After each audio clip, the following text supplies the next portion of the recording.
If you live your dream and can't make it work, what's left? Yeah, that's a serious question that I think anyone who stands on that threshold between having the dream and turning it into reality has to face. Because, there's a possibility you could fail. And on that chipper note, I want to thank you for tuning in to TRBM, the show that's ever evolving, and the one where I always say this guest is my favorite guest ever. That's a good problem to have. But I am going to distinguish this episode as being one of two that has had a personal impact on my trajectory. The first being Robin and Michael J. Sullivan, who made me aware of the ability to do direct fulfillment for books and the whole wide world of what that opens up in terms of being able to make a living as an author, where you can't quite do that on Amazon, at least not realistically, and it's very difficult to do it in traditional publishing. However, my discussion with Libbie Grant in this episode led me to completely change everything that I was doing, to put less focus into the podcast, to put less focus on my Twitter, to put less focus on social media, and way, way, way more focus on writing books. It has been a really good transition for me ever since I had this interview with Libbie. And so I'm personally grateful for her kind of giving me a wake-up call that writing is where the money is. Books are where the money is. The more books you have, the more assets you have, the more assets you have, the more you can sell. And so keep writing. Write those books. Get them out. Write uncomfortably fast. Have editors lined up. Get really super specific about what you're doing and detailed, and have a schedule and follow it. That's one way to live. And what it creates is the ability that you've heard me mention in previous episodes, and you'll hear Libbie talk about in this episode. She writes for 5 hours a day, and the rest of her day is hers to do what she wants with, which maybe is more writing or reading or looking out at the ocean. What an amazing opportunity. So I really hope that this episode has as big of an impact on you as it did on me.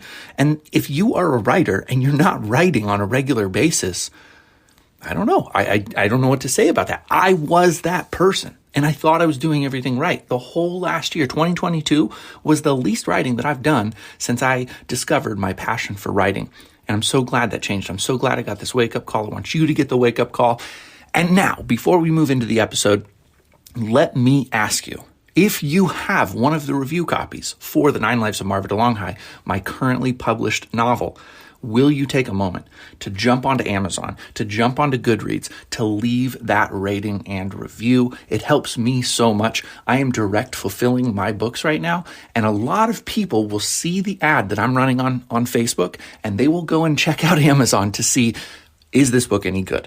It's a funny thing that they want to look at Amazon to see that the book has value and that people are interested in it and that it gets those good reviews. So ratings and reviews really help me at this point. Take a moment, rate it, review it, and get back to writing. Enjoy my conversation with Libbie Grant.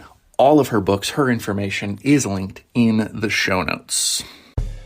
If you've ever watched an author read in public and felt bored, TRBM is the antidote. TRBM is for writers what time-lapse was for painters, guitar solos and spotlights were for bands, what chainsaws and ice blocks were for sculptors. What does TRBM stand for? Team Ronald Burger Man McDonald? Testosterone rebellion by men? True religion beats mythos? Chew decide. I do write novels professionally. Like, this is my day job. Yes, this is my exactly. whole job. Yeah. So in terms of what's important to me and what brings me to the page, I mean, frankly, I got to pay my mortgage and, and eat. Oh, no. There's 17,000 novelists listening right now who just threw pitchforks and flaming torches at you because they're like, that's my dream. I know. Listen, guys. At one point, it was my dream, too, and then I made the dream come true, which was great, and then I found out how the sausage is made, and it's different on the other side, let me tell you. I believe it. Yeah, I believe it. It's very different. I believe it. It's still great. I mean, yeah, absolutely. I'm doing great. It's fantastic. It's been wonderful. to actually get to be at the helm of this career. And it feels really good. And I'm very proud of my achievements and very, very grateful for what I have achieved. And also pretty much the reason why I write is to pay the bills. So it gives a little bit of a different approach to your writing when you're doing it for a living, like when it's no longer something that you're doing for personal fulfillment or because it's a goal you want to achieve or because it's a dream you have. When the dream comes true, the motivations change a lot and your approach to it has to change in lockstep with it if you're going to continue to be successful at it. So yeah, it's a little wild on the other side. I'm not going to lie. This is my favorite way that a podcast has opened in a long time. I mean, we just dive right into the awesomeness of, the reality that when you live out your dream, suddenly your dream also becomes part of the nightmares that you have when you're asleep. Because like, if my dream doesn't sustain me, then it's almost like there's nothing left. What is there left? If you live your dream and can't make it work, what's left? Yeah, that's a serious question that I think anyone who stands on that threshold between having the dream and turning it into reality has to face. Because there's a possibility you could fail. You might not make it happen. And that's scary. It's difficult when you've sort of hinged your entire identity on this dream or this goal you have, facing the fact, like looking that fact in the eye that, oh, fuck, maybe I'm going to fail. Like that's scary. Oh, can I swear on your podcast? Is that okay? Yes, you can swear all you want. Some people don't, and I tend to stay clean most of the time, but I just recorded a podcast with somebody where we spent an hour talking about psychedelics. So at that point, you're just sort of like, this is going to be what it is. And some of my certain listeners are going to walk away. It's part of you said how the sausage is made. That's part of it, is that you have to be you. And sometimes that means some people stop liking you and it's okay. Yep, I agree fully. And looking forward to your episode about psychedelics, because that's another interest of mine. Me too. We'll talk about that when the record button goes off. Otherwise, people are like, wait, is this a writing show? Or no, it's just all about shrooms all the time now. Exactly. I think as a storyteller, we both are just fascinated with seeing the world through a different lens. That's certainly a massive piece of what brought me to writing and brought me to fiction too, is this need to be able to make sense of the world that didn't exist through just dry factual interpretation. Yeah. There's a huge emphasis on facts right now, and it's important because we're living in a world that is like alternative facts, and yet fiction gives me an ability to see truth through a different lens. What are your thoughts there? Because I imagine you have a fairly clear why to writing your novels, given that you're making a living on it. Yeah, well, so mainly, for the most part, I write historical fiction, and my personal approach to it, all different historical novelists have a different approach. Everybody's valid. I'm not trying to say that anybody needs to do it my way, but for me, I actually choose the vehicle of historical fiction so that I can write about things that are going on right now, so that I can write about the present moment in a way that feels approachable and safe for readers. So I think many of my readers don't even necessarily realize that I am writing about now instead of a historical past or these other characters from long ago.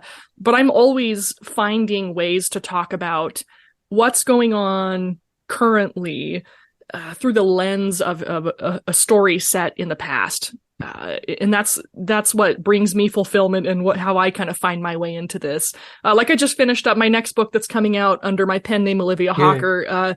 It's coming out in October, and it's set during the Great Depression. And it is really about, the poverty and the struggle that people are going through right now.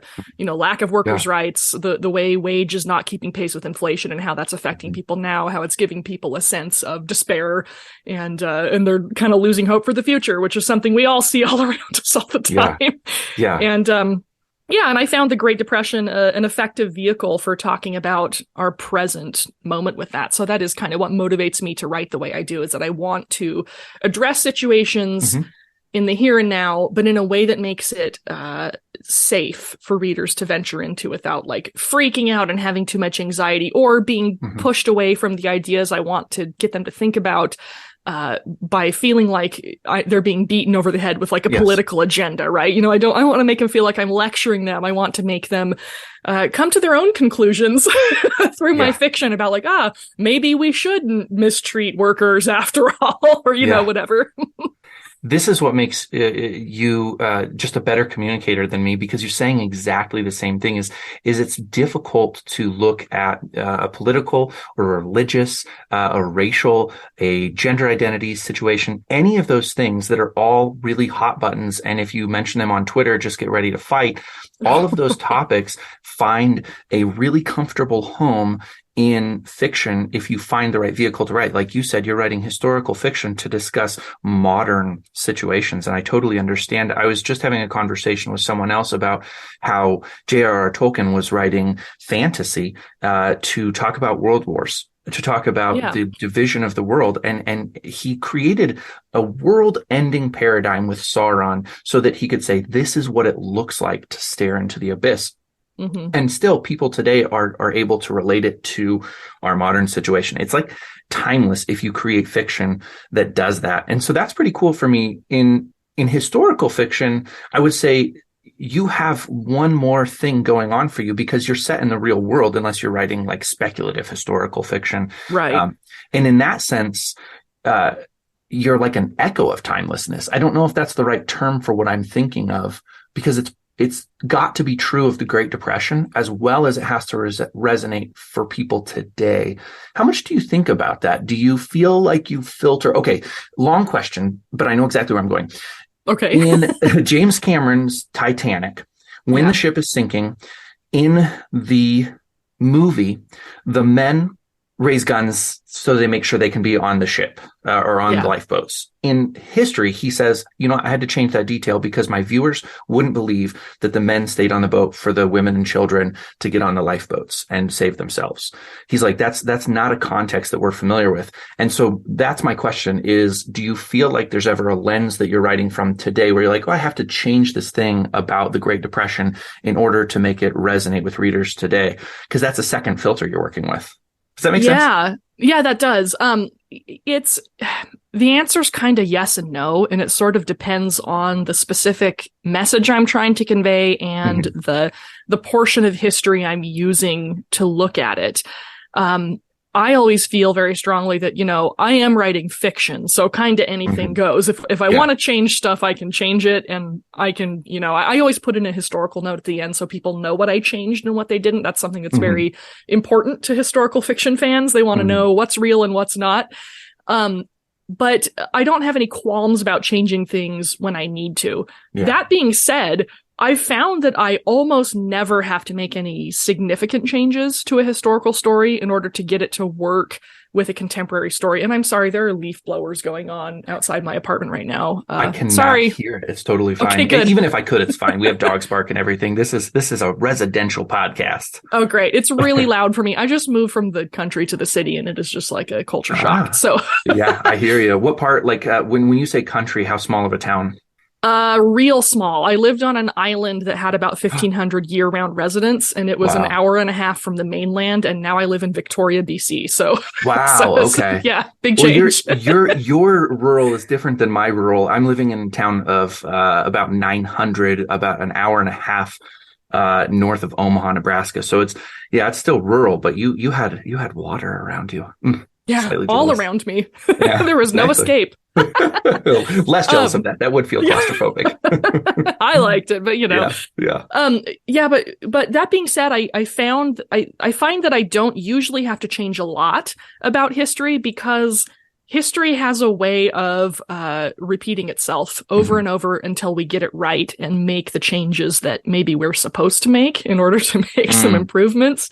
So I found that I often find pretty damn near perfect allegories for the things I want to say in history. If I look at the right place in history, I can typically find something that's already lined up pretty perfectly for the message I want to convey. Yeah, absolutely. I'm struggling right now because you caused me to think of a writer who was at the same time as Hemingway. He was originally considered kind of within that same group of writers, but then he went off and got super political and actually really, really right toward the end of his life. He wrote a trilogy of books. I wish I remembered his name because it reminds me a bit of what you're talking about. And one thing that he did that I found fascinating when I read those 3 books was, if he manipulated history, he would just truncate things. So he would give you the impression that all of it was happening faster by omitting years between scenarios. I thought it was a really cool way that he controlled the flow of time. I don't talk a lot about technique on this show, but insofar as historical fiction, time is a really cool tool that you can use to create urgency that might not otherwise exist. Yeah, for sure. In fact, I have a podcast of my own. If people want to check it out, they can. Yeah, it's called Future Saint of a New Era. It's not about writing. It's just about stuff. Awesome. But since I do write all the time, I end up talking about writing a lot on it. And I had an interesting conversation recently with a friend who's a painter. And we talked about how her experience of kind of storytelling through the visual medium is different from my experience. And a lot of it had to do with some interesting points she raised about how I can use time in my medium, whereas she can't really use time. She's creating a story out of one single, snapshot of time, whereas I can actually sort of give the impression of going through an entire span of time to my readers if I want to. I was like, yeah, that's true. I never thought of it that way. Yeah. Yeah. That's phenomenal. I love thinking about the differences between art forms. And that is, I'd never really thought of that before. I hadn't either. So we've talked about a couple of things that, again, are sort of hot button issues. And I really enjoy that. One, making money off of your writing. Yeah. And 2, having a message in your writing. I would say by far and away, and you and I met on Twitter, pretty much everybody that's on this podcast has some connection to me through Twitter. Right. But I would say most people on Twitter are fairly, if they're vocal anyways, they want to write for entertainment. Like, entertainment is God. And you're not going to read a book if it doesn't entertain you. But having a message to a lot of people seems contrary to entertainment. Tell me why that's not the case. Well, it's not the case for me because I am specifically... Now, listen, I'm about to say something that sounds real hoity-toity, and you're just going to have to forgive me, everyone.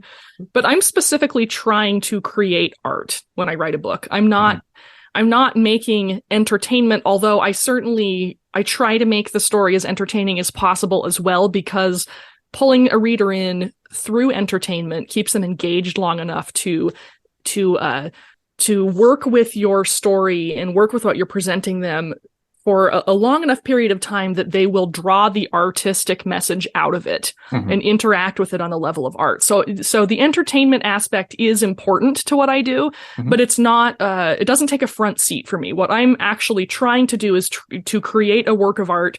Words are the medium I use, the way a painter uses paint and brush, or a musician uses, instruments and sounds. And I'm trying to create an experience, a feeling, and I'm trying to push an idea into the mind of my reader and let it sort of settle and take root there through imagery, through, Jungian archetypes, whatever, yada, yada. Yeah. So I think that's why message and theme are so important to me, because they're really central to creating a work of art. Yeah. Yeah, what part of what you're working on still resides in the world of subliminal messaging, though, because in order to implant, I like Christopher Nolan fairly well, and I often think about movies in like the first top of my head, I guess. And he talks about in Inception, giving somebody the idea but making them think it was their own idea. I think that's a lot of what's happening. That's a lot of the art of it, is to create an emotional response to a situation, especially writing fiction, is to create an emotional response to a situation that enables you now to think about something in a way that you never thought about it before.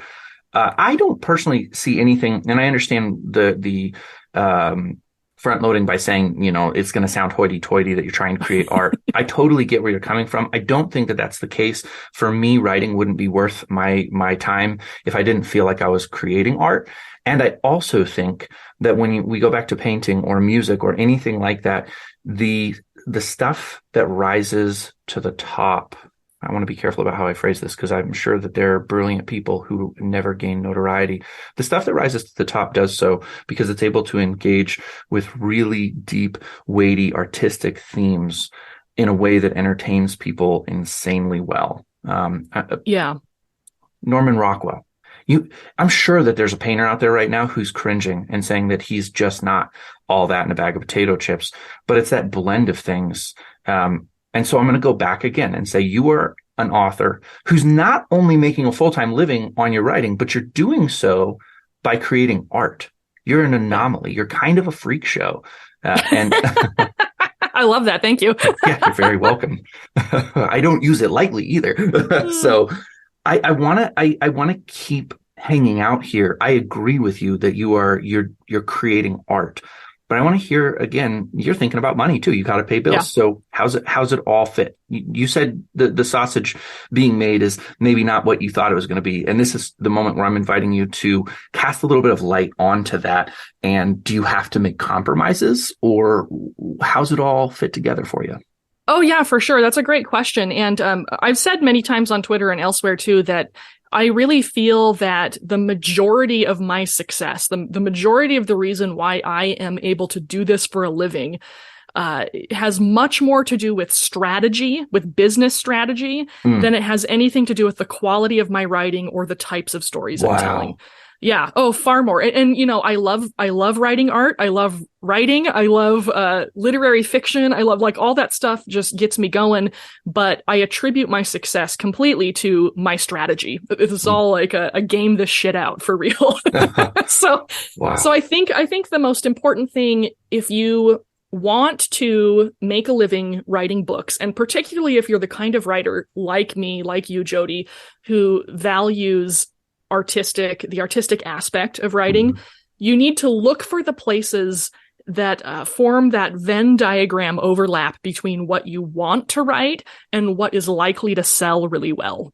So you have to get good at sort of evaluating the market and watching where the trends are going in your genre. And the more you watch this stuff, the more years you spend kind of tracking what your genre does in response to what's going on socially and politically, the better you'll get at being able to predict it, so that you can kind of guess before any other writers guess what's going to be the next hot topic, you know? Yeah. So for example, I was one of the first authors in historical fiction to get a book under contract that explores the Great Depression, because I did that, I did that back at, like right towards the end of the first year of the pandemic. And I was like, okay, this is what's on everybody's mind. We're all struggling. We're all feeling crushed under the weight of everything. We're all feeling like we're going to die at any second. What other times in history did people feel that way? The Great Depression. Great. So I wrote up a proposal to my publisher, and I was like, here's what I want to do for my next book. It needs to be Great Depression. Here's why. Here's how we're going to market it. These are the themes I'm going to put into it that relate directly to what people are feeling right now. And they were like, great. How about a 2-book deal? I was like, okay, let's do it. So you look for, what do I want to say? What are my strengths as a writer? What am I drawn to on a personal level, like on a creative level? Because at least for me, I have to have some personal engagement and some like creative stake in what I'm writing if I'm going to write it well. Like, I can bang out a story about anything, but if I don't want to go insane and get depressed, I need to be interested in the work I'm doing too. you know?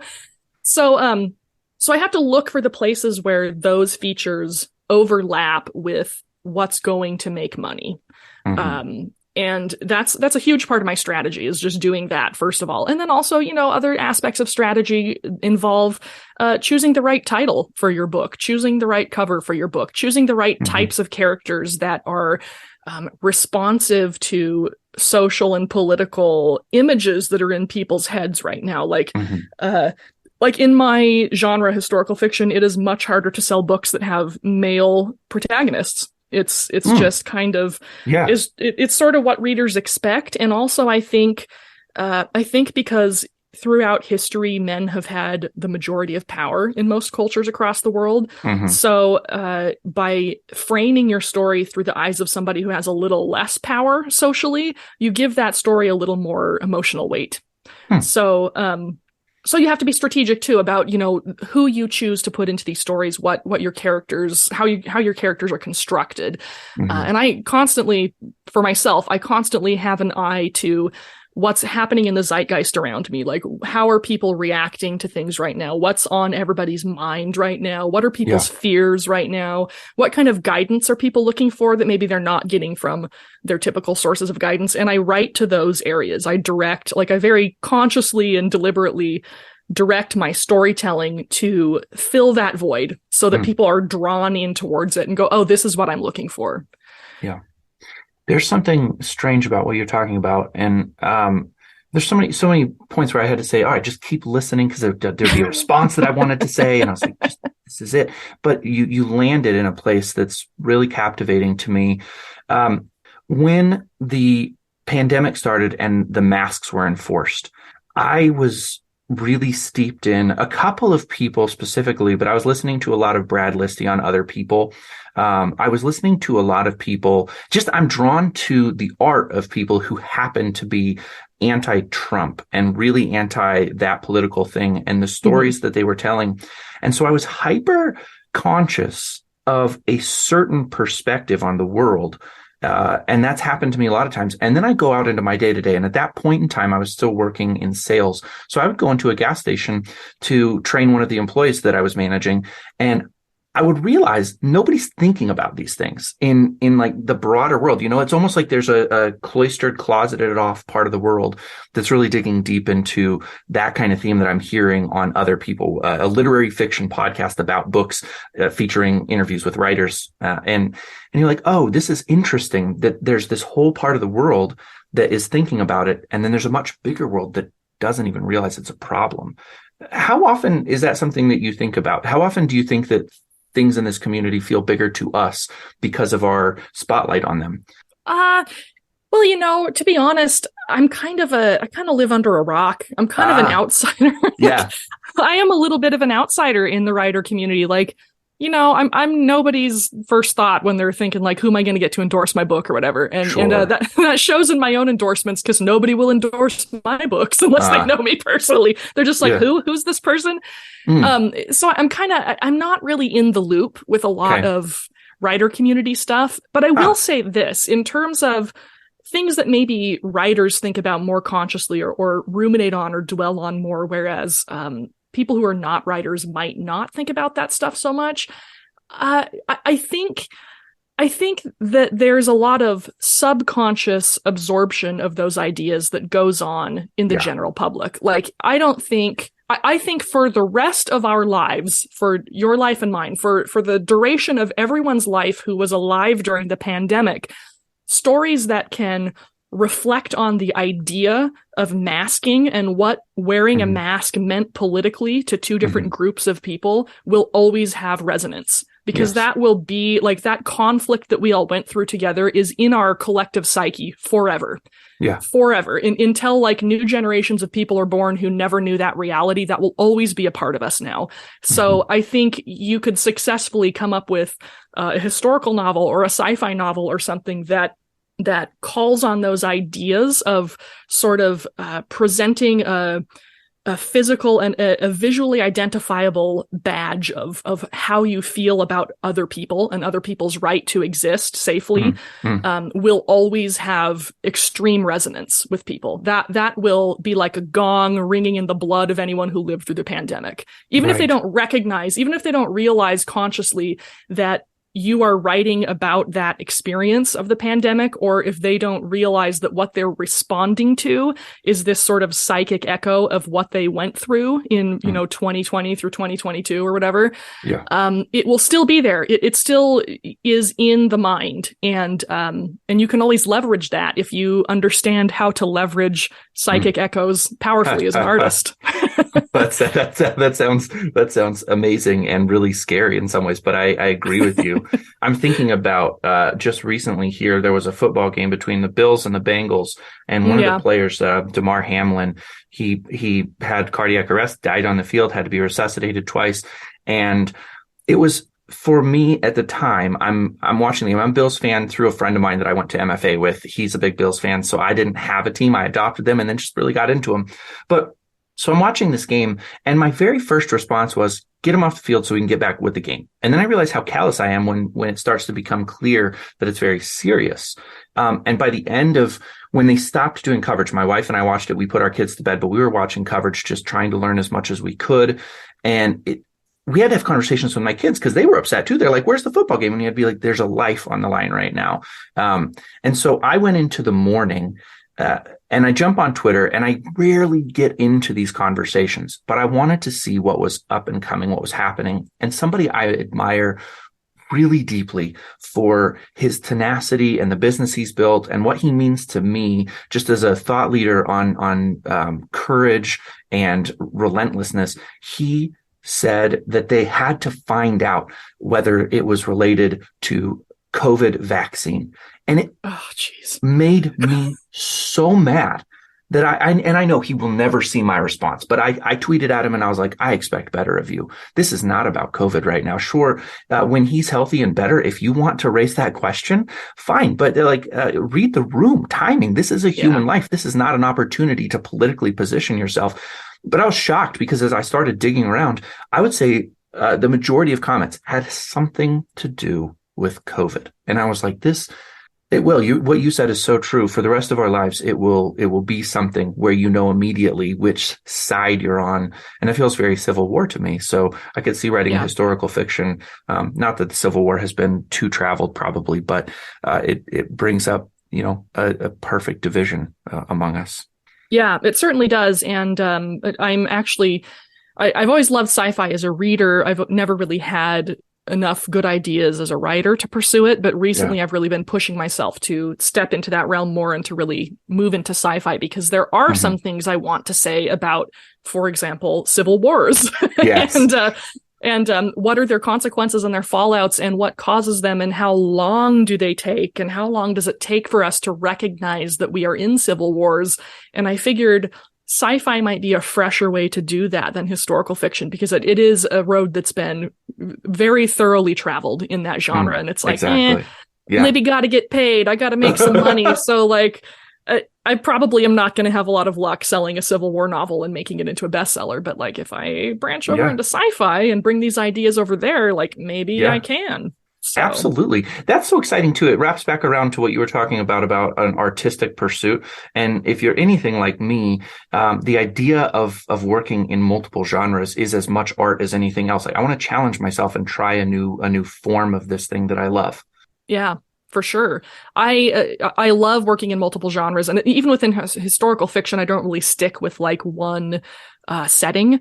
The most I've ever done, I've done 9 novels set in ancient Egypt. And I love ancient Egypt, but I just got so burnt out on it. Even though I still have readers who are like, please do more ancient Egypt. I'm like, no, I can't. I'm so sick of it. I'm so tired of writing about it. But yeah, I really, really enjoy branching out and exploring other settings, other genres. That's exciting to me. And it poses a challenge as a professional writer. How do you do that without just tanking your established audience? You have to be very strategic and very careful about it. And multiple pen names help a lot. So I encourage people to use pen names. Yeah, I'm glad you brought that up because that's one thing that I want to discuss is pen names are an interesting thing. I didn't know that they were used as widely as they are, to be honest. Outside of the self-published community, I know of self-publishers who do it a lot to try to keep their Amazon stats really clean. And I also know that if you write erotica or romance and something else, that a lot of times romance and erotica get moved over into a pen name as well. I guess one question I have, and maybe the answer is painfully obvious, but doesn't it make it more difficult to market yourself if you have to be building 4 bridges at the same time, i.e. 4 different pen names? Yeah, I mainly solve that problem by just not really bothering to market myself. And I don't know how well that works out.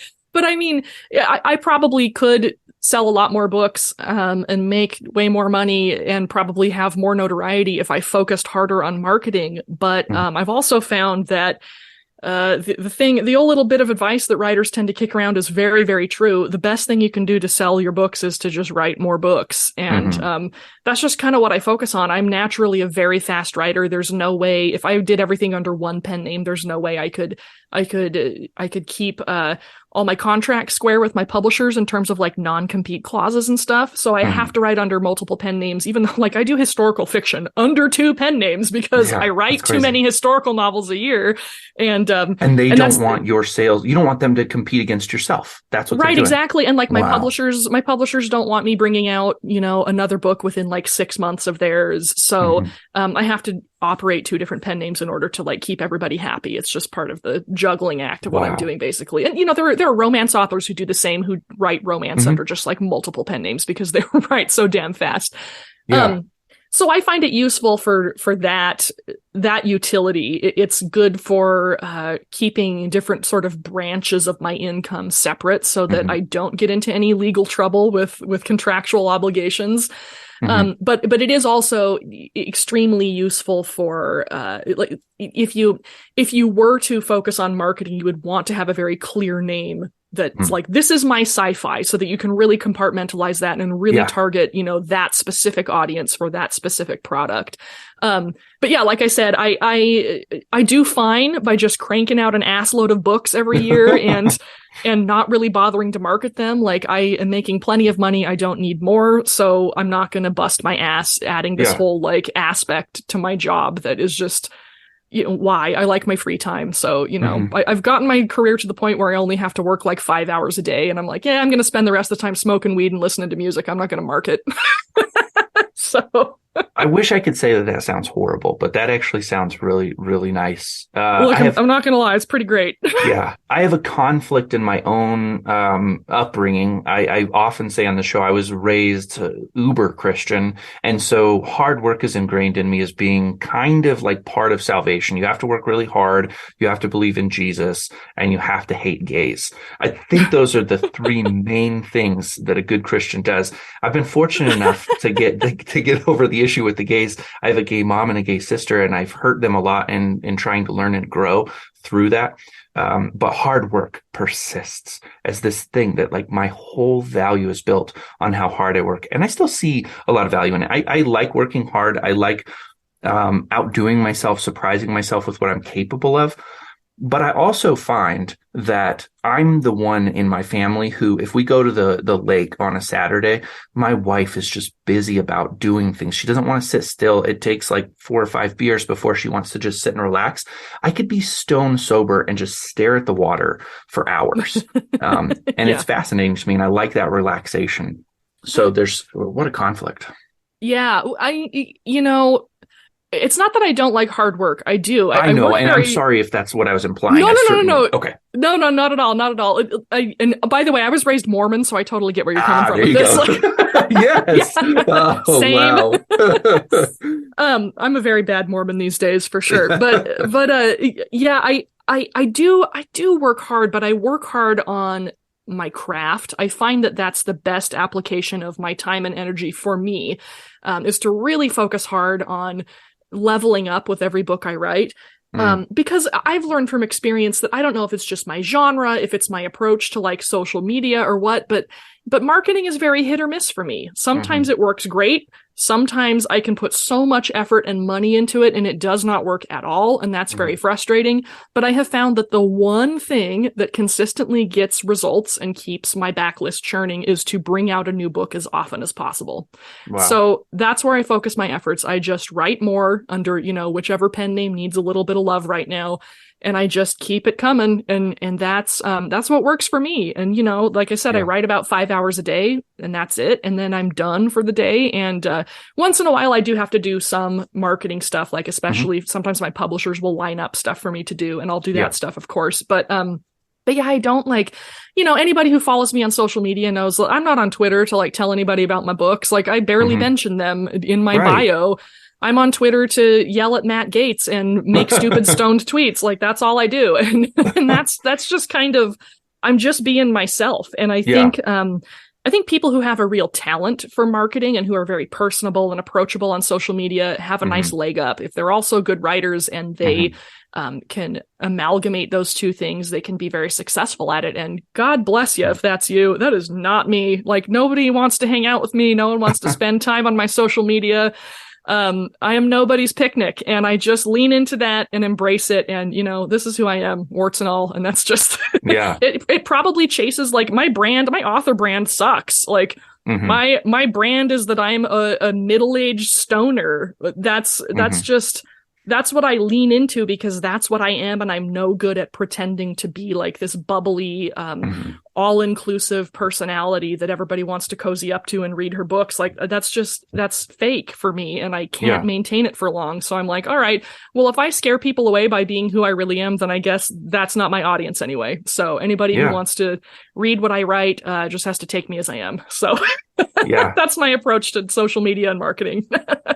And it's working for you though. So I started this episode. I think I was already recording, but I mentioned that um, it was a show about marketing for a long time. And I do like marketing. I love the puzzle of it. I like the work that goes into it and trying to figure out how to get people to respond to something and not make them feel used. One of my biggest bones to pick with most marketers and advertisers is that essentially they've taken on the attitude, hey, you got to break a few eggs to make an omelet. So they go out there and they're just crass and brash and they don't care about anybody's feelings. So they're just like, buy this, buy this, buy this, buy this. It's the only language they speak. And a lot of people are turned off, but they can make a living because they just they're playing the numbers game.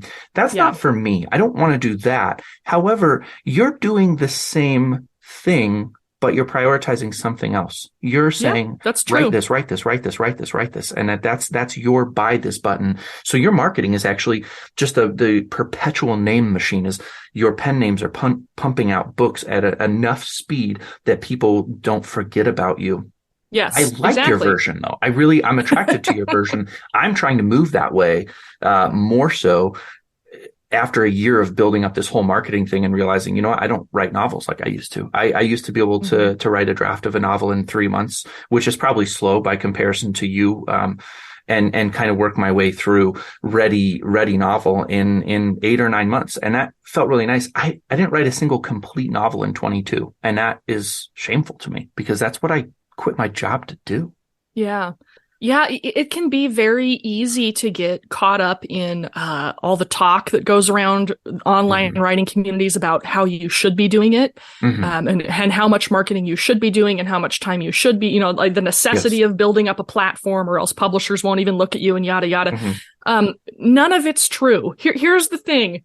Here's the thing, listeners to this podcast. Nothing is true.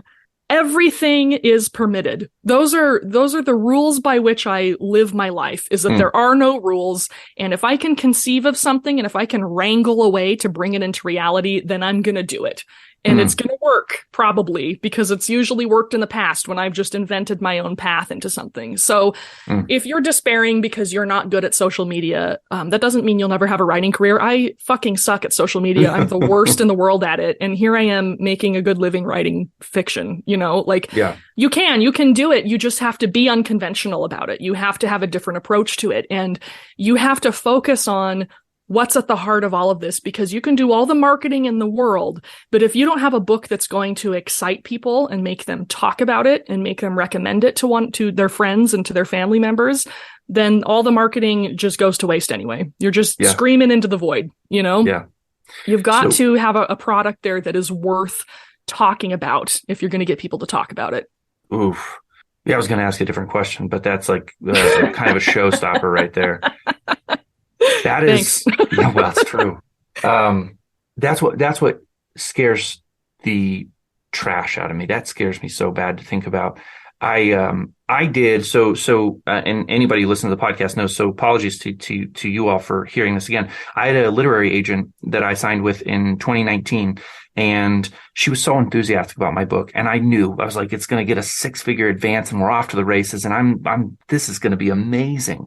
And 3 years later, I limped in with an offer on that same book that came from an email I sent to somebody. And I said, hey, if you'd be interested in this book, I'm represented by this agent. I know she didn't submit to you, but if you like it, then get in touch with her. And he reached out and said, this is what I'd like to do, and we want to put you on our spring 25 calendar. Can I reach out to your agent? And I said, say again, when? And he said, spring 25. And I said, no, I can't do that. So I called my agent and I told her I can't keep doing this anymore. I can't do it this way. Good for you. Yeah, right. It was good. But it was also this moment where I had to kill a dream of publishing traditionally. And I still feel the pain of that. And that's all to say, I guerrilla published my first novel just now, and thinking about, finding a readership. Where was I going with this? There was a very specific purpose. Oh, the good book. So that's what scares me, is that, yes, I had an agent. So by somebody's standards, my book was good, but it never got that offer that I was thinking. It never won the $250,000 advance that I wrote on my chalkboard while I was sitting selling insurance, dreaming.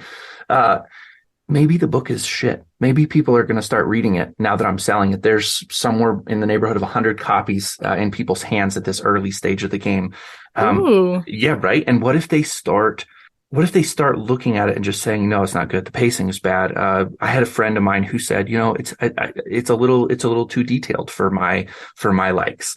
And immediately I just started thinking of all the things. Maybe I'm not actually a good writer. What would I do? Because if you don't have a good product, just like you just said, anyway. Well, do we have enough time for me to put a little bit of perspective on that too? Yeah, you certainly do. I don't want to diminish your point though, because I think your point is true and I think it stands, and time will tell if the book is good. But please do, yes, put perspective on it, because you have a lot of books out there. And I think there are a lot of other people out there who are thinking the same thing, who might be standing kind of at a same or similar point in their careers and have that same fear. So I would encourage you to think about a couple of things. First off, good and bad are subjective. Like, I know we have all heard this before, but really it's true. Maybe you are a bad writer to somebody else. Maybe you're the world's best writer to another person. Who's right? Who's wrong? Yeah, right. Mm-hmm. they're both right and they're both wrong. The people who are helping me cash a paycheck. Exactly. So you have to kind of know who you are writing for. Like, you're not writing for somebody who doesn't enjoy a lot of detail. You're writing for people who like big, juicy detail and really deep immersion in worlds. And you have to be willing to let go of the readers who aren't into what you're doing. They're not your readers. That's fine. And also, what if the book bombs? What if it's not very successful? What if it gets a bunch of bad reviews and people are like, this book sucks and I want my money back?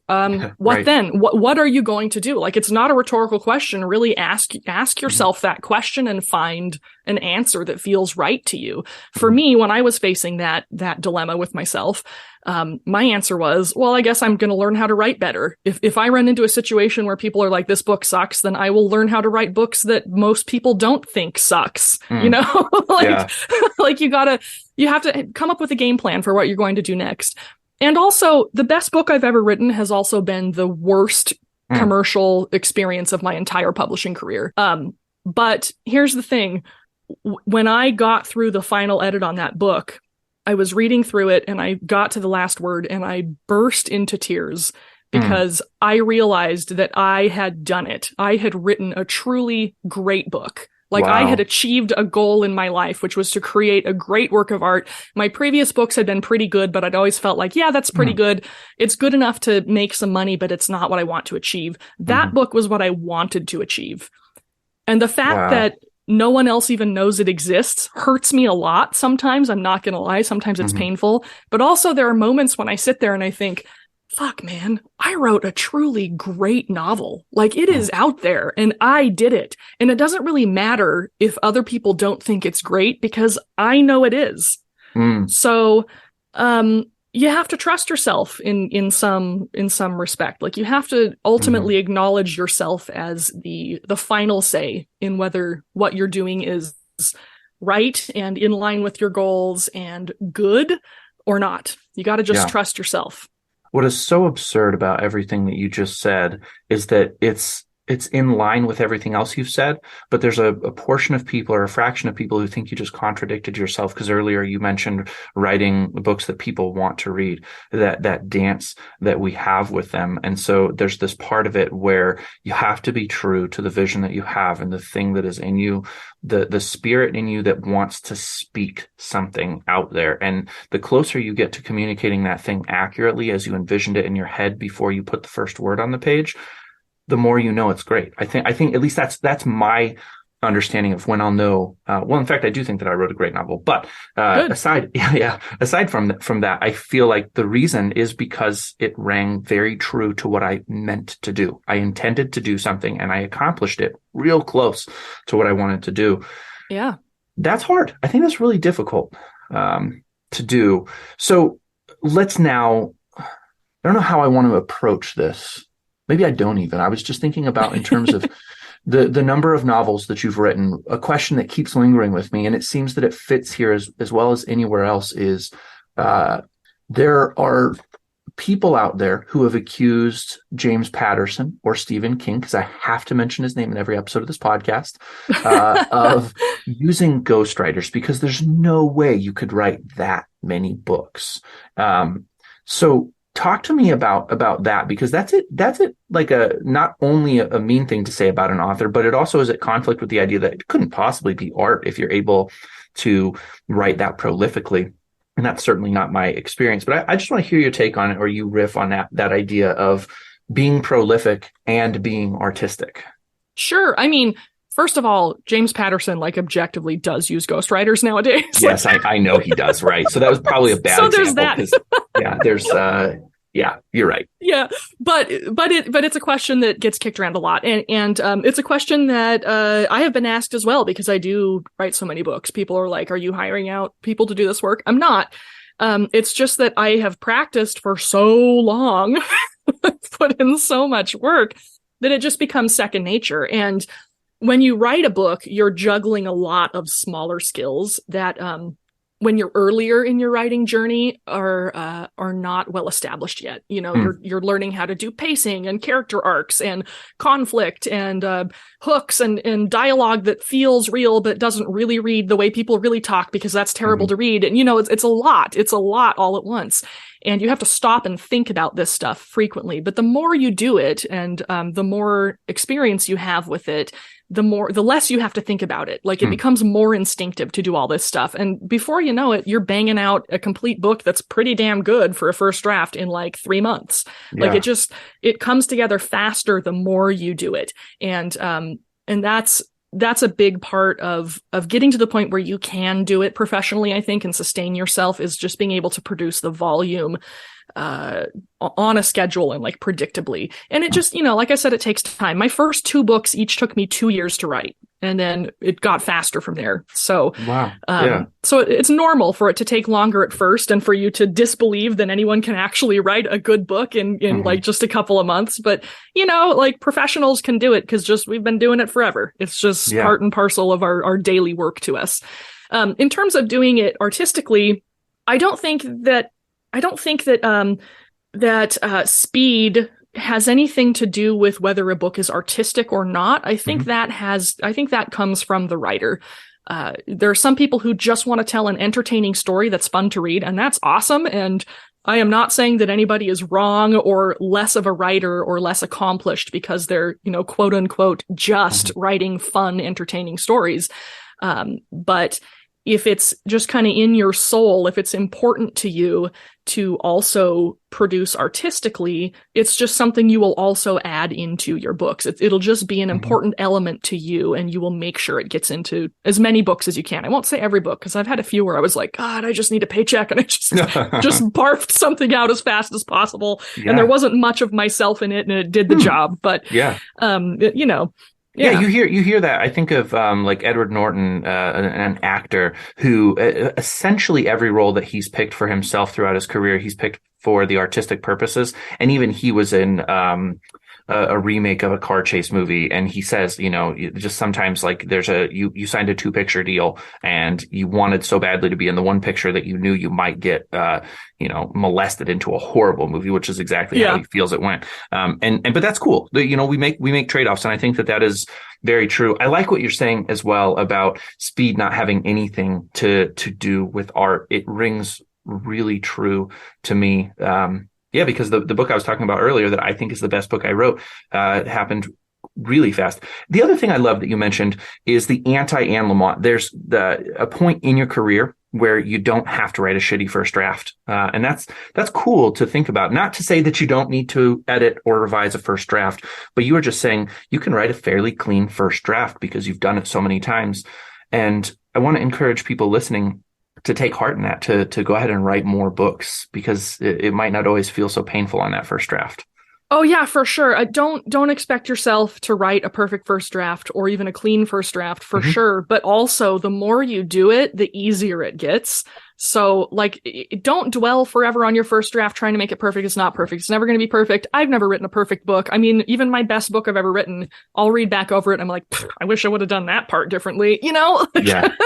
No one writes a perfect book ever. You will not be the first to do it. Take that pressure off yourself and move on to your next one. As soon as the first one feels good enough to you, move on to your next one, because you gain more experience, you gain more value, and more knowledge and more confidence from writing more different books. Like, move on to something else. Let this one go and let it become whatever it's going to become in the world, which is maybe nothing. Maybe it was just your practice round, and that's fine. I wrote a lot of practice rounds before I ever, wrote something I felt was worthy of being published. Yeah. It's funny. I'm thinking, there is an attitude within at least the academic community that I was steeped in, which says it's almost a badge of honor to look back at your old work and be disgusted by it. Like, I've grown so much as a writer that old stuff I wrote is disgusting to me. And I don't think that that's any more true than anything else. It's what you were just saying made me think of that so much. Is there's some duds that we write. Like, I wrote a book that it's the most recent novel that I grappled with. I wrote so many drafts and I finally just quit. I was like, I can't make this happen. I don't know why, but I can't do it. And that's a pretty decent way into my writing career. So I want to land this conversation on a quick discussion between traditional publishing, what you're doing, and self-publishing. It's clear to me, because you like this, the 5-hour-a-day lifestyle that you have, and it fits your personality, your desires, your needs. You have the readership you want. You're living your best life in many ways. Knowing that at this point, with all the mechanisms in place, you could start to self-publish and quadruple your income. Does that ever tempt you? Or knowing that you would then have to become the marketing machine, it's just like, no way. Oh, I started out in self-publishing. I started out in self-publishing because I could not get any publishers interested in my books. I went through 2 different agents who neither one was worth a hill of beans. I started out in self-publishing and built my audience that way. I actually quit my day job from self-publishing and bought my first house from self-publishing income. So beautiful. I love self-publishing. I am a huge proponent of it. I encourage everyone. I think any smart writer working today needs to be self-publishing at least some of their stuff. And you wouldn't be doing anything wrong if you self-published all your stuff. I think traditional publishing has its pros and cons too, and it might not bring enough pros to the table to be something that you want to incorporate into your business. And it deserves a lot of careful thought before you venture into it, because it has a lot of frustrations. I branched into traditional publishing for very specific reasons. I was able to reach other readers that I couldn't get to through my self-publishing activities. And so that's why I went that route. I have not self-published anything since 2019, just because I haven't needed to. Again, I'm kind of lazy. I don't really believe in astrology, but I am a Taurus. So if anybody out there believes in astrology, I guess that'll tell you everything you need to know about me. Which also explains my propensity for just getting high and listening to music. That's very Taurian, I understand. But I haven't self-published anything for a number of years, just because I'm doing fine on my traditionally published income, but I have also very carefully and very specifically defended my right to self-publish in all of my contracts with publishers, because I may go back to it at some point in the future. Amazing. Like, it might be the right path for a book. I am working on a novel right now, and I've already kind of decided that if I don't get enough enthusiasm from traditional publishers about it, I am going to self-publish it. I'm not going to allow the same thing to happen to that book that happened to The Prophet's Wife, which was the best book I've ever written. I'm so glad that you mentioned the title, because I had to come back around and figure out which book it was, so that I made sure to promote it more than anything else. See if we can get this ship turned around, starting with TRBM. So yeah, it's tough to see something that you love that much feel like it's not getting its dues. Here's a follow-up question, and then I truly am done asking you questions. Is there any reason to try to self-publish literary fiction? I have a book that I've thrown around self-publishing that's literary. It's fully edited. It's a book I really like. But there's this big part of me that one is thinking genre-wise, it's such a departure from the other stuff that I do now. And also, I've just heard literary fiction is kind of a losing battle in the self-publishing world. Well, literary fiction doesn't tend to make a lot of money in self-publishing. So if you're going into self-publishing because you want to support yourself from your writing, I would not suggest literary fiction as the genre to do that with. But if you have a book that is literary and it's not finding traction with publishers, it's not going to hurt it to self-publish it. It's not a bad thing. Right. Yeah, exactly. Yeah, you close the door most likely on finding a publisher for it if you wanted to do that. That's, I think, my contemplation partly is I think, okay, if I could do similar to what you've done and build momentum through the books that I'm publishing right now, then maybe I can take the success and the sales numbers and say, hey, I'm looking for a very specific traditional publishing contract for this book. I don't even need it to be much, but I'd love to see it out in the world, and it would fit better with a publisher than it would self-published. I think that's a smart move. I think you should try it and see how it bit. goes. And if at the end of that you still are not getting the kind of traction you want with traditionally publishing a literary novel, then yeah, self-publish it. I mean, it's not going to hurt. Well, this was an amazing conversation. I could talk to you for so much longer, but right now is the opportunity for you to do what you love to do most and go ahead and market yourself to all the listeners, where they can find you, how they can buy your books. Oh, sure. LibbieGrant.com has links to buy The Prophet's Wife. Hawker Books, HAWKER books.com has all my other stuff. And if you want to, you can check out my podcast, which is about everything and nothing. It's called Future Saint of a New Era.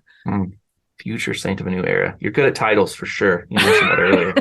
So, thank you. Yes, I will have links in the show notes to all of the places where you can be found. I'll even link to your Twitter profile because I personally love Twitter and I enjoy interacting with you on Twitter. You have a really good knack for being just slightly sarcastic, and I enjoy that a ton.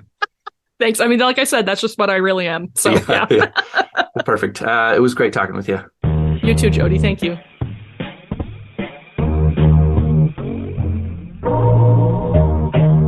Thank you for listening to TRBM. The theme music was provided by the ever-talented Christopher Talon. And hey, if you liked what you heard, share this show with other readers, because what's the point of telling stories if nobody's listening?